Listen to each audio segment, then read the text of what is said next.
Tim ಕೆಳಗೆ ಏನಾದರೂ ಇಟ್ಟರೆ ಅವ್ರಿಗೆ ಗೊತ್ತಾಗ್ಬಿಡುತ್ತೆ. ಆಮೇಲೆ ಮಾಯಕ್ಕ ನಮ್ಮ ನಿಜ ಹೇಳಿದ್ರು ಹೇಳ್ಬಿಡ್ತಾರೆ. ನೆಲ್ಲಿಡ್ಲಿ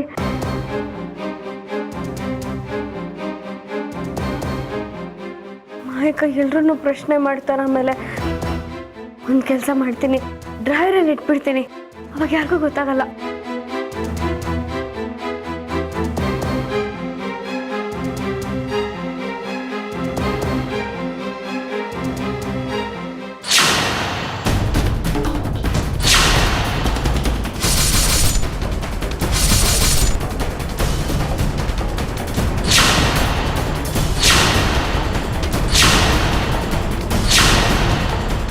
ಬೆಳ್ಳಿ, ನನ್ನ ರೂಮಲ್ಲಿ ಏನು ಮಾಡ್ತಿದ್ಯಾ?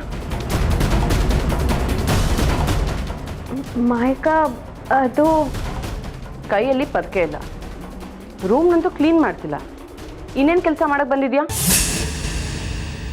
ಡ್ರಾಯರಲ್ಲಿ ಏನೋ ಇಟ್ಟಿಯಲ್ಲ, ಏನದು? ನಾನು ದೇವಸ್ಥಾನದಲ್ಲಿ ನೂರಾರು ದೇವಸ್ಥಾನ ಇದೆ ಬೆಳ್ಳಿ, ಕರೆಕ್ಟಾಗಿ ಹೇಳು ಯಾವ ದೇವಸ್ಥಾನ ಅಂತ. ಪೂಜೆ ಮಾಡೋ ದೇವಸ್ಥಾನನ ಇಲ್ಲ ಬಲಿ ಕೊಡೋ ದೇವಸ್ಥಾನನ? ಇಲ್ಲ ಮಾಯಕ್ಕ, ಅದು ಅಮ್ಮ. ನೀನು ಸರಿಯಾಗಿ ಮಾತಾಡ್ತಿಲ್ವಲ್ಲ, ಬಾಯ್ ಬಿಟ್ಟು ಹೇಳು ಬೆಳ್ಳಿ. ಅಮ್ಮ ಅಮ್ಮ ಅಂದರೆ ಯಾರಮ್ಮ ಅಂತ ಅನ್ಕೊಳ್ಳಿ? ನಿಮ್ಮಮ್ಮನಾ? ನಿಮ್ಮಮ್ಮ ಆಗಲೇ ಸತ್ತಾಯಿತು, ನೀನು ಅನಾಥೆ ಆಗಾಯ್ತು. ಅಥವಾ ನಿಮ್ಮಮ್ಮ ಏನಾದರೂ ದೆವ್ವಾಗಿ ಬಂದಿದ್ದಾರ? ಎಲ್ಲಿದ್ದಾರೆ? ಪುಷ್ಪಾಂಟಿ, ಪುಷ್ಪಾಂಟಿ, ಎಲ್ಲಿದ್ದೀರಾ? ನೋಡು ಬೆಳ್ಳಿ, ಅವ್ರೇನು ರೆಸ್ಪಾಂಡ್ ಮಾಡ್ತಿಲ್ಲ ಅಂದ್ರೆ ಅವ್ರು ದೆವ್ವ ಆಗಿಲ್ಲ ಬಿಡು. ಸುಮ್ಮನೆ ಸತ್ತವ್ರ ಮೇಲೆ ಗೂಬೆ ಕೂರಿಸಬಾರ್ದು ಬೆಳ್ಳಿ. ಹಾಗೇನಾದ್ರೂ ಮಾಡಿದ್ರೆ ಮುಂದಿನ ಜನ್ಮದಲ್ಲಿ ನೀನ್ ಗೂಬೆ ಹುಡ್ತೀಯ.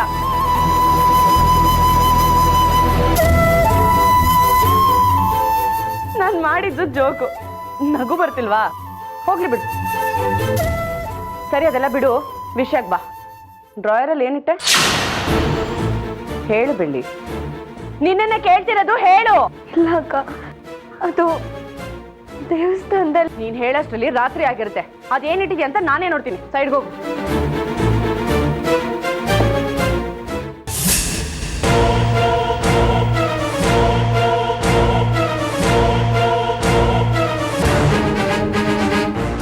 ಏನಿದು?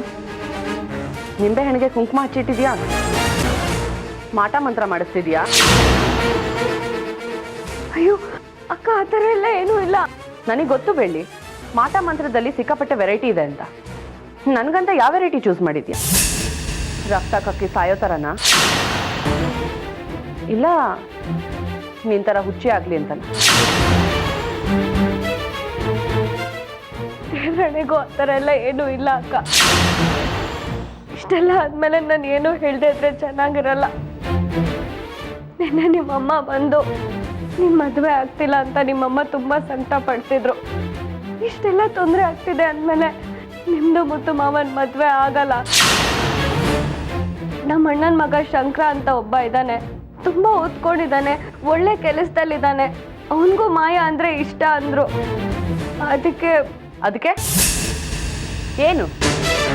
ಅದಕ್ಕೆ ನಾನು ನಮ್ಮ ಊರಿನ ದೇವಸ್ಥಾನಕ್ಕೆ ಕರ್ಕೊಂಡು ಹೋದೆ. ಅಲ್ಲಿ ಪೂಜೆ ಮಾಡಿ ನಿಂಬೆಹಣ್ಣು ಕೊಟ್ಟರು. ಇದನ್ನ ನಿಮ್ಮ ರೂಮಲ್ಲಿಟ್ಟರೆ ಒಳ್ಳೇದು ಅಂತ ಹೇಳಿದ್ರು. ಅದಕ್ಕೆ ಅದನ್ನು ತೊಗೊಂಬಂದು ಇಲ್ಲಿಟ್ಟೆ ಅಕ್ಕ. ಅದನ್ನು ಬಿಟ್ಟರೆ ಬೇರೆ ಯಾವ ಉದ್ದೇಶನೂ ನನಗಿಲ್ಲ. ನೀನು ನಾಟಕ ಮಾಡೋದ್ರಲ್ಲಿ ಎಕ್ಸ್ಪರ್ಟ್ ಅಂತ ಗೊತ್ತಿತ್ತು, ಆದರೆ ಇಷ್ಟು ಚೆನ್ನಾಗಿ ಕತೆ ಹೇಳ್ತೀಯ ಅಂತ ಗೊತ್ತಿರಲಿಲ್ಲ. ಎಲ್ಲಿಂದ ಕಲ್ತ್ಕೊಂಬಂದೆ ಬೇಡ? ನಿನಗೆ ಈ ರೀತಿ ಹೇಳಿದ್ರೆ ಆಗಲ್ಲ. ಬಾ ನಂತ, ಬಾ ಅಂತ ಹೇಳ್ದೆ. ಬಾ ಅಕ್ಕ. ಅಕ್ಕ ಅಕ್ಕ ಅಕ್ಕ, ನಾನೇನು ಮಾಡಿ ಹೇಳೋದಿದ್ರು ಕೆಳಗೆ ಎಲ್ಲರ ಮುಂದೆ ಹೇಳ್ಬಾ. ಅಕ್ಕ, ನನ್ನ ಕೇಳಿ ಅಕ್ಕ. ಮುತ್ತು ಮಾವ, ಮುತ್ತು ಮಾವ, ಮುತ್ತು ಮಾವ. ಏನಾಯ್ತು ಮಾಯಾ? ಯಾಕೆ ಕಳಿಯಂದ್ರನ್ ಒಂದೇ ಸಮನೆ ಕೂಗ್ತಾ ಇದೆಯಾ? ಸ್ವಲ್ಪ ಸುಮ್ಮನೆ ಇರ್ತೀಯಾ? ಎಲ್ಲ ಗೊತ್ತಾಗುತ್ತೆ. ಮಾವ, ಮುತ್ತು ಮಾವ.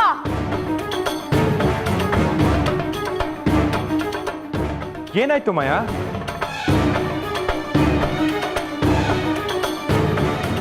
ಬೆಳ್ಳಿ, ಯಾಕೆ ಅಳ್ತಾ ಇದೆಯಾ? ಎಲ್ಲರ ಕಣ್ಣೀರ್ಗೂ ಒಂದು ಬೆಲೆ ಇರುತ್ತೆ ಮಾವ, ಆದ್ರೆ ಈ ರೀತಿ ಮೊಸಳೆ ಕಣ್ಣೀರ್ ಹಾಕೋರ್ಗೆ ಯಾವತ್ತೂ ಬೆಲೆ ಕೊಡಬಾರ್ದು. ಏನಾಯ್ತು ಅಂತ ಯಾರಾದ್ರೂ ಹೇಳ್ತೀರಾ? ಇನ್ನೇನಾಗ್ಬೇಕಾಗಿದೆ ಮಾವ? ಈ ಮನೇಲಿ ನಾನು ಚೆನ್ನಾಗಿರೋದು ಯಾರಿಗೂ ಇಷ್ಟ ಇಲ್ಲ ಅನ್ಸುತ್ತೆ. ಈ ಬೆಳ್ಳಿ ನಾನು ಏನು ಅನ್ಕೊಂಡಿದ್ದೆ, ಆದ್ರೆ ಇವಳು ಮಾಡಿರೋ ಗನಂದಾರಿ ಕೆಲಸ ಏನ್ ಗೊತ್ತಾ?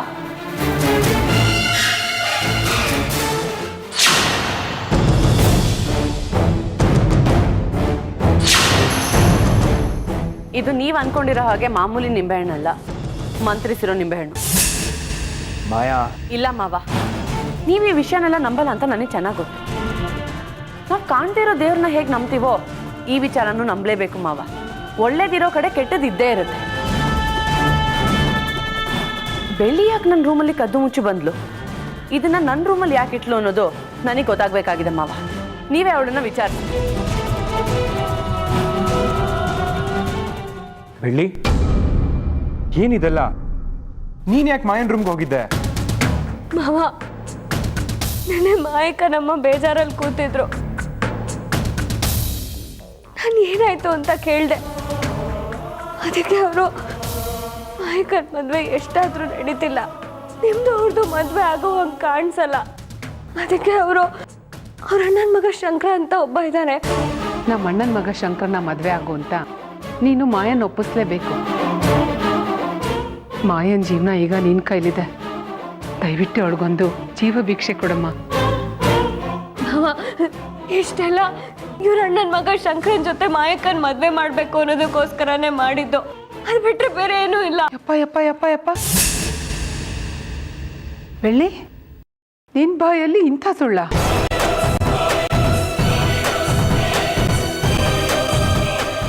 ನಿನ್ನನ್ನು ಏನು ಅರಿದೇ ಇರೋ ಮುಗ್ದೆ ಅನ್ಕೊಂಡಿದ್ದೆ. ನೀನು ಮುಗ್ದೆ ಅಲ್ಲ.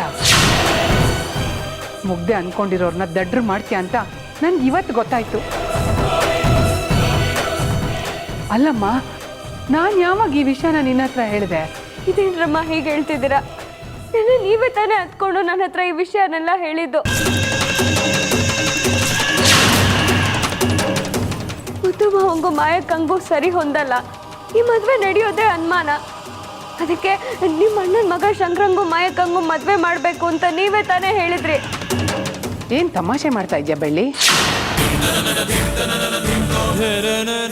ನನಗೆ ಅಣ್ಣಂದಿರೋದು ನಿಜ, ಅವ್ರಿಗೆ ಮದುವೆ ಆಗಿರೋದು ನಿಜ. ಆದರೆ ಅವ್ರಿಗಿರೋದೆಲ್ಲ ಬರೀ ಹೆಣ್ಮಕ್ಳು. ಇನ್ನು ಶಂಕರ ಪಂಕ್ರ ಅವ್ರನ್ನ ಎಲ್ಲಿಂದ ತರಲಿ? ನೀವೇ ಹೇಳಿ ಅಳಿ ಅಂದ್ರೆ. ಈ ವಿಷಯ ಇಡೀ ಕುಟುಂಬದವ್ರಿಗೆ ಗೊತ್ತು. ನಿನಗೆ ಗೊತ್ತಿಲ್ವಾ ಬೆಳ್ಳಿ? ಮತ್ತೆ ನೀವು ಹೇಳಿದ್ದು? ತಾಯಿನ ಕಳ್ಕೊಂಡಿದ್ದಾಳೆ ಅಂತ ಸಲ್ಗೆಯಿಂದ ಮಾತಾಡ್ಸಿದ್ರೆ ನನ್ನ ಮೇಲೆ ಸುಳ್ಳಿನ ಆರೋಪ ಹೊರಿಸ್ತಾ ಇದ್ದಾಳೆ. ಇದನ್ ಕೇಳಕ್ಕೆ ಈ ಮನೆಯಲ್ಲಿ ಯಾರು ಇಲ್ವಾ?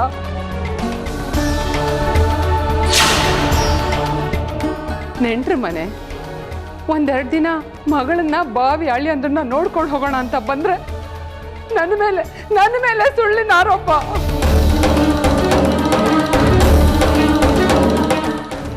ಈ ಅವಮಾನ ನಂಗೆ ತಡೆಯಕ್ಕಾಗ್ತಾ ಇಲ್ಲ. ಅಲ್ಲಮ್ಮ ಬೆಳ್ಳಿ, ಅಳಿಯಂದ್ರ ಮುಂದೆ ನನಗೆ ಅವಮಾನ ಮಾಡಬೇಕು ಅಂತ ಹೀಗೆ ಮಾಡ್ತಿದ್ಯಾ? ಅಥವಾ ಎಲ್ಲರೂ ಸಿಂಪತ್ತಿ ಗಿಟ್ಟಿಸ್ಕೊಳ್ಳೋದಕ್ಕೋಸ್ಕರ ಈ ಥರ ನಾಟಕ ಆಡ್ತಾ ಇದೆಯಾ?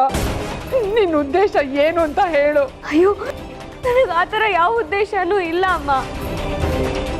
ನನ್ನ ಮಗಳ ಮೇಲೆ ಇವಳು ಯಾಕೆ ಇಷ್ಟೊಂದು ಹಠ ಸಾಧಿಸ್ತಾ ಇದ್ದಾಳೆ? ನೀವು ಯಾಕೆ ಸುಮ್ಮನೆ ನಿಂತಿದ್ದೀರಾ ಅಳಿ ಅಂದ್ರೆ? ಏನಾದರೂ ಮಾತಾಡಿ.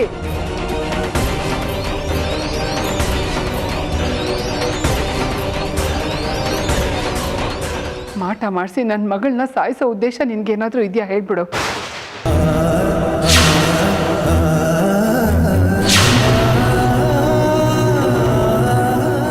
ಬೇಕಾದ್ರೆ ನಾನೇ ಈ ಮನೆ ಬಿಟ್ಟು ಹೊರಟು ಹೋಗ್ತೀನಿ. ಬಾಳಿ ಬದುಕಬೇಕಾಗಿರೋ ನನ್ನ ಮಗಳನ್ನ ನಿನ್ನ ಮದುವೆ ಆಸೆಗೆ ಬಲಿ ಕೊಡಬೇಡ ಬೆಳ್ಳಿ. ನಿನಗೆ ಕೈ ಮುಗಿದು ಕೇಳ್ಕೊಳ್ತೀನಿ. ಯಾಕಮ್ಮ ಈ ಥರ ಮಾತಾಡ್ತಿದ್ದೀರಾ? ನೆನ್ನೆ ನೀವು ಹೇಳಿದ್ದಕ್ಕೆ ಅಲ್ವಾ ನಾನು ಆ 108 ಚೀಟಿ ಬರೆದು ಮಾಲೆ ಮಾಡಿದ್ದು.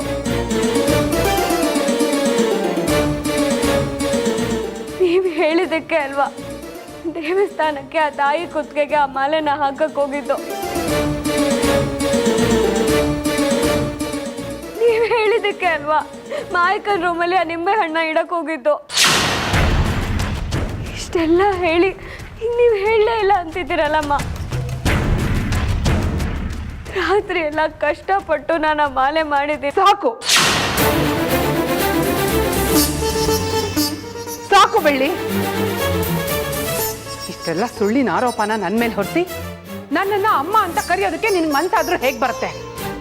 ನಾನು ನಿನ್ನ ಜೊತೆ ದೇವಸ್ಥಾನಕ್ಕೆ ಬಂದೇ ಇಲ್ಲ ಅಂದಮೇಲೆ ಮಾಲೆ ಹಾಕೋದಲ್ಲಿ, ಮಾಯಾಗೋಸ್ಕರ ಬೇಡ್ಕೊಳ್ಳೋದಲ್ಲಿ, ಮತ್ತೆ ಆ ನಿಂಬೆ ಹಣ್ಣ ತಗೊಂಡು ಹೋಗಿ ಮಾಯಾ ರೂಮಲ್ಲಿ ಇಡು ಅಂತ ಹೇಳೋದಲ್ಲಿ ಎಲ್ಲ ಶುದ್ಧ ಸುಳ್ಳು. ಸುಳ್ಳು ಅಳಿ ಅಂದ್ರೆ ಸುಳ್ಳು.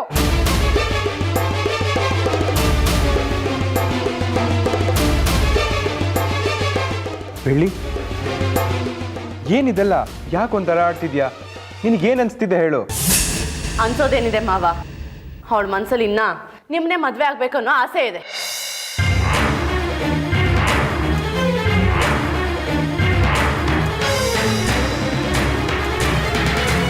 ಅದಕ್ಕೆ ನಮ್ಮ ಮದ್ವೆ ತಪ್ಪಿಸಿ ಅವಳ ಮದ್ವೆ ಯಾರೋ ನಡೀಲಿ ಅಂತ ಈ ರೀತಿ ಮಾಟ ಮಂತ್ರ ಮಾಡಿಸ್ತಿದ್ದ. ನನಗ್ ಸಿಗದೆ ಇರೋದು ಬೇರೆ ಯಾರಿಗೂ ಸಿಗ್ಬಾರ್ದು ಅಂತ ಮುತ್ತು ಮಾವನೇ ಸಾಯಿಸೋಕ್ ನೋಡ್ತಿದ್ಯಾ ಬೆಳ್ಳಿ?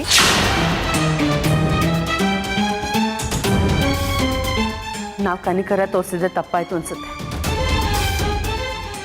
ನೋಡಿದ್ರ ಮಾವ, ಅಯ್ಯೋ ಪಾಪ ಅಂತ ಅವಳನ್ನ ಈ ಮನೆಯಲ್ಲೇ ಉಳಿಸ್ಕೊಂಡ್ರಿ, ಆದ್ರೆ ಅವಳು ನಿಂಬೆನಿಗೆ ಚೂರಿ ಹಾಕಕ್ ನೋಡ್ತಿದ್ದಾಳೆ. ಇಷ್ಟೆಲ್ಲ ಆಯ್ತು, ಈಗ ನಮ್ಮ ಅಮ್ಮನ ಮೇಲೆ ಆರೋಪ ಹೊರತಕ್ ನೋಡ್ತಿದ್ದಾಳೆ. ಮುತ್ತು ಮಾವ, ಸ್ವರ್ಗದಲ್ಲಿರೋ ನಮ್ಮ ಅಮ್ಮನ ಮೇಲೆ ಆಣೆ ಮಾಡಿ ಹೇಳ್ತೀನಿ,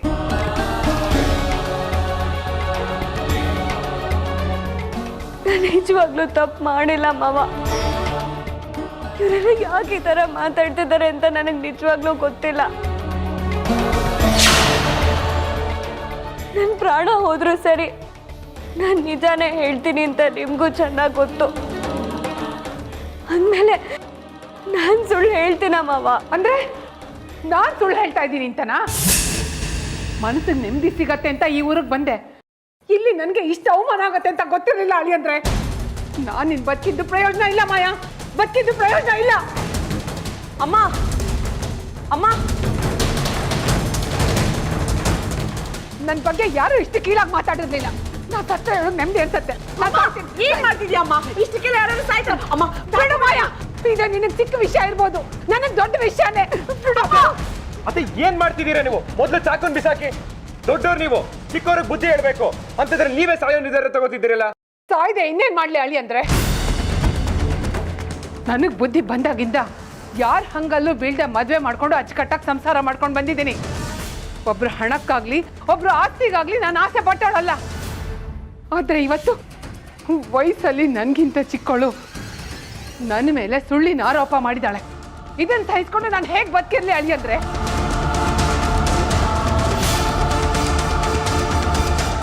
ಬೆಳ್ಳಿ ತಪ್ಪು ಮಾಡಿದಾಳೆ ಅಂತ ಹೇಳಕ್ಕೆ ನನ್ನ ಹತ್ರ ಏನಿದೆ ಅಳಿ ಅಂದ್ರೆ? ಯಾವುದೇ ಸಾಕ್ಷಿ ಆಧಾರಗಳಿಲ್ಲ. ಎಲ್ರ ದೃಷ್ಟಿಲಿ ನಾನೇ ತಪ್ಪು ಮಾಡಿದ್ದೀನಿ ಅಂತ ಗೊತ್ತಾಗತ್ತಲ್ವಾ? ಅಷ್ಟೆಲ್ಲ ಎದುರಿಸೋ ಬದಲು ನಾನು ಕಣ್ಣು ಮುಚ್ಕೊಂಡ್ರೆ ಸರಿ ಅನ್ಸತ್ತೆ ಅಲ್ವಾ ಅಳಿ ಅಂದ್ರೆ? ಬೆಳ್ಳಿ, ನೀನೀಗ ಮಾತಾಡ್ಲಿಲ್ಲ ಅಂದ್ರೆ ನಿಂದೆ ತಪ್ಪು ಅಂತ ಆಗುತ್ತೆ. ಅದೇನು ಅಂತ ಸರಿಯಾಗಿ ಬಾಯ್ಬಿಟ್ಟು ಹೇಳು. ಮಾವ, ನಾನು ತಪ್ಪು ಮಾಡಿಲ್ಲ ಅನ್ನೋದಕ್ಕೆ ನನ್ನ ಹತ್ರ ಸಾಕ್ಷಿ ಇದೆ.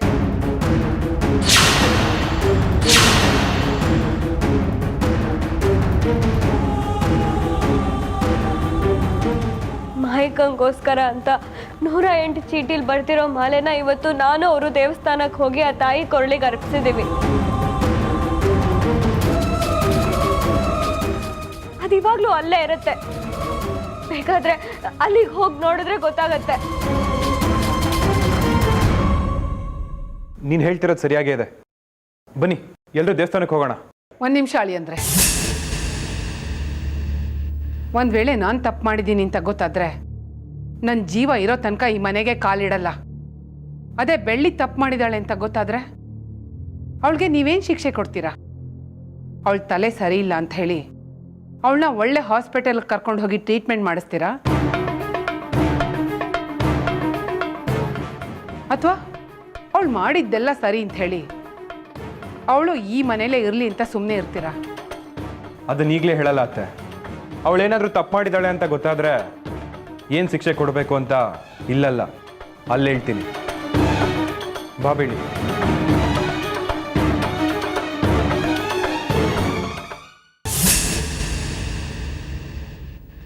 ಮಾಯಾ, ಒಂದು ನಿಮಿಷ.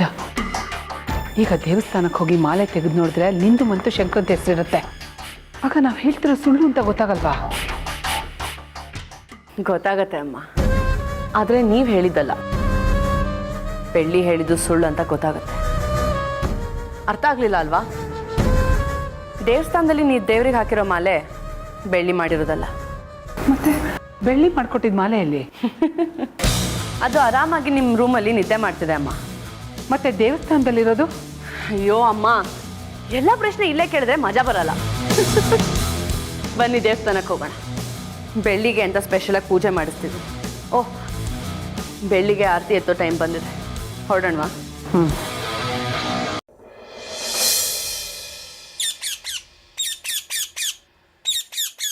ಅಮ್ಮ, ನನ್ನಿಂದ ನಿನ್ನ ಕಷ್ಟ ನೋಡಕ್ಕಾಗ್ತಿಲ್ಲ. ನನ್ ಮಗು ಹೇಗಿದೆ ಅಮ್ಮ?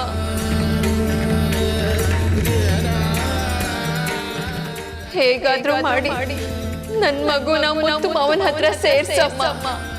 ನನ್ನ ಮಗಳು ಚಿತ್ರ ಕೂಗ್ದಾಗೆ ಆಯ್ತಲ್ಲ. ಚಿತ್ರ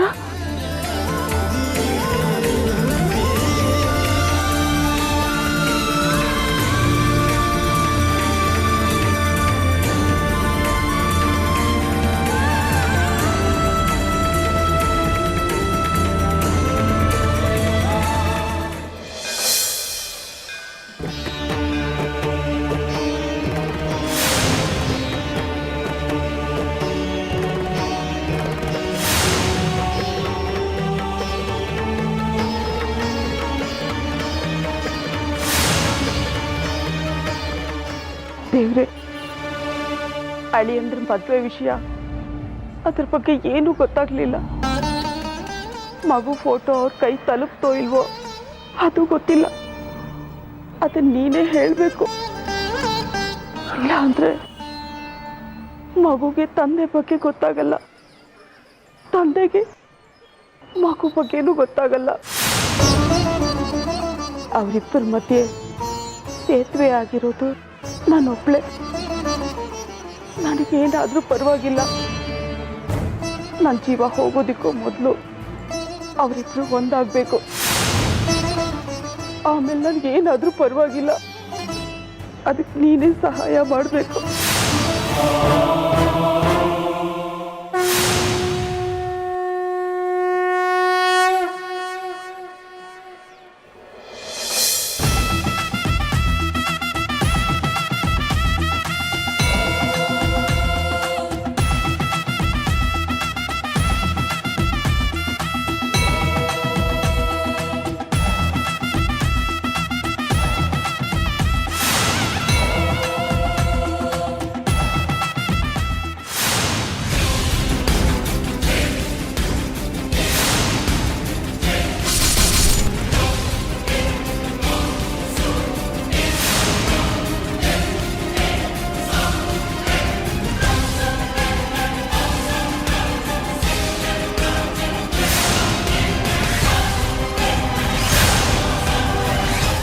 ಅರ್ಚಕ್ರೆ, ನಾವು ದೇವಿಗೆ ಅರ್ಪಿಸಿದ ಮಾಲೆನ ವಾಪಸ್ ತಗೋಬೇಕಿತ್ತು. ಹಾಕಿರೋ ಮಾಲೆನ ವಾಪಸ್ ತೆಗೆದ್ರೆ ತಪ್ಪಾಗುತ್ತಮ್ಮ. ಪರವಾಗಿಲ್ಲ, ಈಗ ಬೇಡ್ಕೊಂಡಿರೋರೆ ನನ್ನ ಮೇಲೆ ತಪ್ಪಾರೋಪ ಹೊರಿಸ್ತಿದ್ದಾರೆ. ನಾನು ತಪ್ಪು ಮಾಡಿಲ್ಲ ಅಂತ ನಿರೂಪಿಸೋಕ್ಕಾದ್ರೂ ನಾನು ಆ ಮಾಲೆನ ವಾಪಸ್ ತಗೋಬೇಕು. ಈ ಥರ ಮಾತಾಡು ಅಂದರೆ ಚೆನ್ನಾಗಿ ಮಾತಾಡ್ತೀಯ. ಈಗ ಆ ಮಾಲೆ ತೆಗೆದು ನೋಡಲಿ, ನಿನ್ನ ಬಂಡವಾಳ ಏನು ಅಂತ ಎಲ್ಲರಿಗೂ ಗೊತ್ತಾಗತ್ತೆ. ರುಕ್ಕು, ನೀನು ಸ್ವಲ್ಪ ಸುಮ್ಮನೆ ಇರು. ಸ್ವಾಮಿ ಕೊಡಿ.